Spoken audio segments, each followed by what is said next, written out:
Yo, before the video starts, I just want to say this will probably be filmed in multiple days.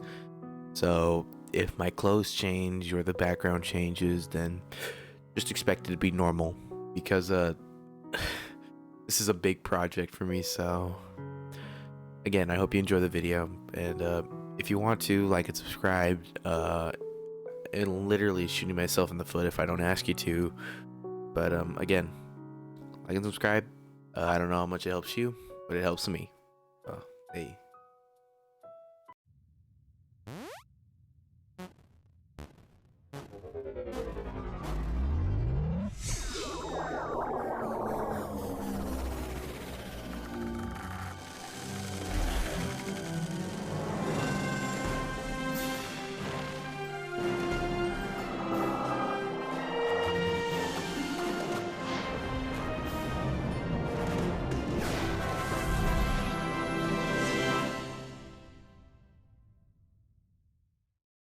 Internet shows have always been around the internet since the mid to late 90s.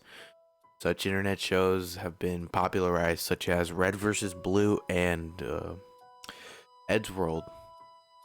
And some of these shows have even gone mainstream, like Happy Tree Friends. But there was one show that really stuck to me as a kid. It was a small show that was created by the producers at RocketJump, which is a production team created by Freddie Wong. If you don't know who that is, then I feel old. The show, however, was called VGHS. My name's Gary, and I hope you enjoy the video. Alright, for those of you who don't know what VGHS is, a quick rundown. It is it's a high school fantasy where basically people, or teenagers more specifically, play video games as education, alright? But along with that kind of concept, you need to have like some sort of like developing aspect, which is where the rom-com cringe comes in.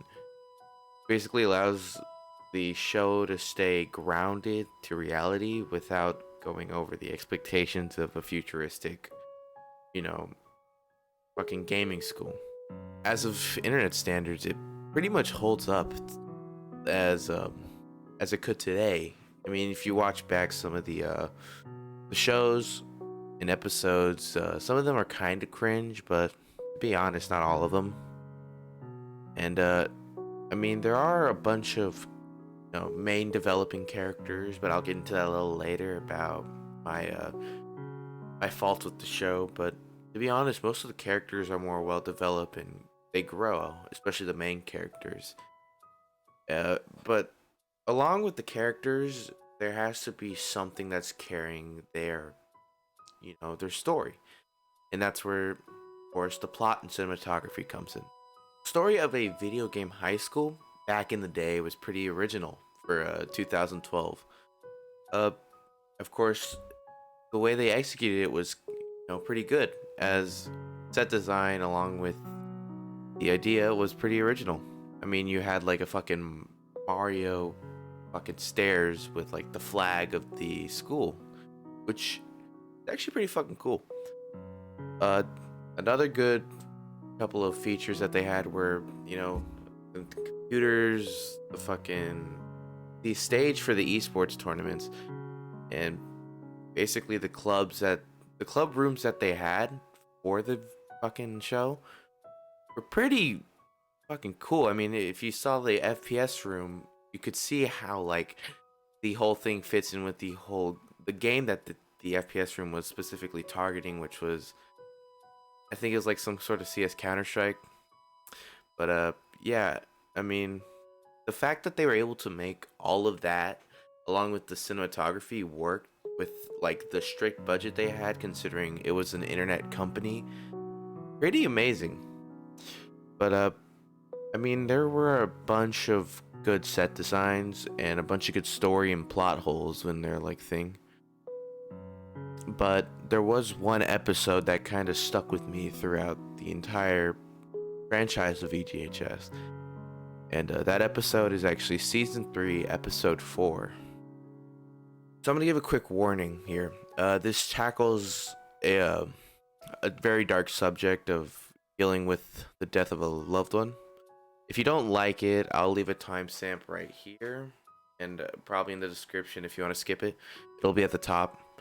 But yeah, this episode is probably the deepest of VGHS, and a lot of things went into it to make the episode work. I mean, it was such a big plot in the last season of the show.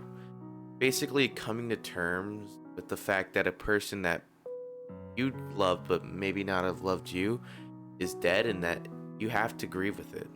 I mean, the story and the cinematography was essentially visualizing the 5 stages of grief. I mean, the light and camera work worked so well in this episode that I can't even joke about it. I could see how Ted and the other characters were affected around the main topic of the story. It was almost way too good for something like RocketJump to produce, but they did it, and it's incredible. But I feel like a lot of it also had to do with the fact that the topic itself was pretty deep and sentimental, especially for shows in that era. Uh, Basically, the conclusion of the show was not probably the happiest one of any episode, but it's probably one of the most fulfilling endings of the franchise, considering that there was a story that was told, and this was a filler episode, by the way. This wasn't even like a lore-based episode. There was starting, which was Freddy's death, of course, and then from plot line, it was basically Ted trying to deal with Freddy's death through the entire episode, while the other characters try to work around and how to make Ted feel better throughout the episode. And then the ending is, Ted breaking down, because in the end, his dad was an asshole to him his entire life. But of course, there's one thing that he keeps on that probably makes him love his dad even more, and that's the fact that he loved him. And no matter what happens, no matter what Ted goes through, he can live with the fact that a guy that didn't even like him, he acknowledged. And I think through the last scene of the laundromat where, Freddy tells Ted through the game that, we could rock out together sometime, I think that's what really struck a nerve within Ted. I mean, it got really dark. I'm so sorry, but this is just one of my favorite episodes.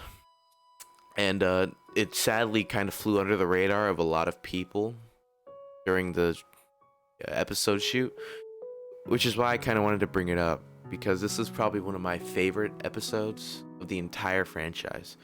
But I mean, with all that said, I feel like I can't really call this the best franchise of internet shows that I've seen without really giving it its flaws. As much as I would like to suck its dick, I kind of have to, talk shit about it for a second. So, my problems with the story. I mean, as much as the show is high quality and high in like production and shit, I feel like there were some things that could have gone wrong with the entire thing. The first thing I have problem was the arcs with characters that probably were, out of place, and some of the arcs were even pretentious. For example, the Law, if you don't know, he was the season 1 antagonist. He was kind of meant to be Brian D's competition around that entire season, and as soon as season 1 ended and early season 2 was kind of coming to its end, the Law became less and less kind of important to the story as other characters did. Even Wendell. I mean, Wendell was kind of just there as comic relief. He wasn't really a foil or, a character that really anyone would really care about losing. I mean, I didn't even fucking care about Wendell, dude. Fuck Wendell. Fuck. Stupid fuck. And unlike season 3, episode 4, which can get away with being a filler episode, I feel like other filler episodes are kind of more cartoony and even like cheesy. I mean, a lot of the bits in the more comedic relief episodes were really shitty, honestly. I mean, they seemed way too fucking bad for literally any reason besides having, you know, comedic relief throughout these seasons. I mean, the fucking comedy was cringy in these filler episodes, and the bits were way too fucking cheesy.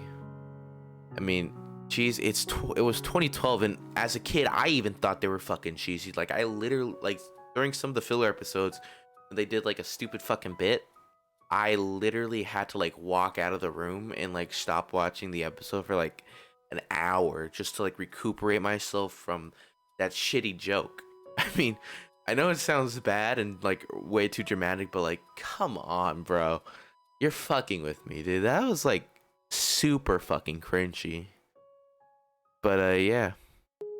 And even for like lore based episodes, I mean, some of them were just as cringy with the rom-com and bits. For example, season 1 episode 8, which was Brian's Pizza Place. Yeah, basically had so many romantic cliches that like I couldn't tell if I was watching a cringy ass Hallmark special. And let me tell you, dude, I fucking hated the story of that entire episode, but I guess it gets a pass because some people really love the story. Personally, not for me, but for other people, you know, fucking do whatever you want, bro. And lastly, for whatever reason, I know this is like a pet peeve of mine, but not all the characters, even like the evil ones specifically, they never really got enough screen time. I mean, season 1 kind of had their fucking shit together, but like to be honest, even season 1 wasn't that good. I mean, the law was kind of cliche as a villain. Like they want the main protagonist out of school because he did them dirty in a fucking pub stomp. And it was like one game, and like the law kind of get personally for some fucking reason. Where it's like it probably had so many pop stomps gone wrong, but for some reason this one kid from Canada he took personally. I don't know. But I mean, as season 2 and season 3 went on, the Barnstormer twins got more and more, you know, exposition, which is why I will give them the benefit of the doubt on this one, because the Barnstormer twins were, I mean, they were quiet season 1, but they were actually there. Like during some episodes, you could see Shane, and I don't think you ever saw much of Ashley, but like, you know, there's not much you can do about that. But you know, with all that said, and with all me shitting on the some of the little details, let's get into the conclusion. I mean, overall, VGHS was probably a childhood favorite of mine as I grew up. I mean, it impacted my life as a YouTuber, and not just VGHS, but RocketJump as a whole. I mean, the team behind VGHS was so fucking good. The producers, the directors, the cameramen, some of the lighting technicians, basically the set I mean, everyone did their part to make such a great show, and it probably still held to the test of time. And some of these practices that these guys put in have been carried over into other internet shows that they've done. Like there was one about like anime or some shit. I don't know. It was kind of weird. I didn't like it, but you know, it's meant for other people. Uh, but the show had the chemistry between the characters was so strong that the two main characters, which were fucking Brian D and the fucking girlfriend of the law, I forgot her name. The two actors ended up actually getting married. I mean, they got divorced, but like, you know, that's kind of cool. And the show was so popular that they somehow got fucking Conan O'Brien to do a live cameo on his show for like the 3rd season of VGHS, and it was so fucking crazy. But I mean, all that was fucking cool. And one last thing I want to mention before I end the video is one of the cast members actually passed away. Not recently, but like maybe in 2016. Rocky Collins, also known as Drift King in the show. I mean, he's probably one of the more core characters of this entire show. I mean, even though he was a side character, a lot of people really liked DK. I mean, hell, I like DK. Fuck, dude. The dude can fucking act. And it was kind of sad to see him pass from, I think it was a heart attack. You know, his Instagram has kind of been dead, of course, because he's passed. But I think the legacy of Rocky Collins will probably forever be engraved in VGHS, as he's the one and only Drift King. So, Rocky, thank you for everything. And yeah, it's been Gary. Again, if you like the video, you can always like and subscribe, and I'll see you later. Peace.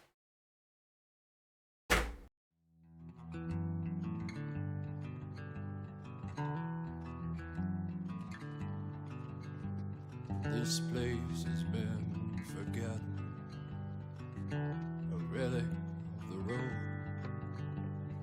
Now I'm on my own. It seems I was only dreaming of a life that never ends. To say goodbye is the hardest part, so farewell, my friends.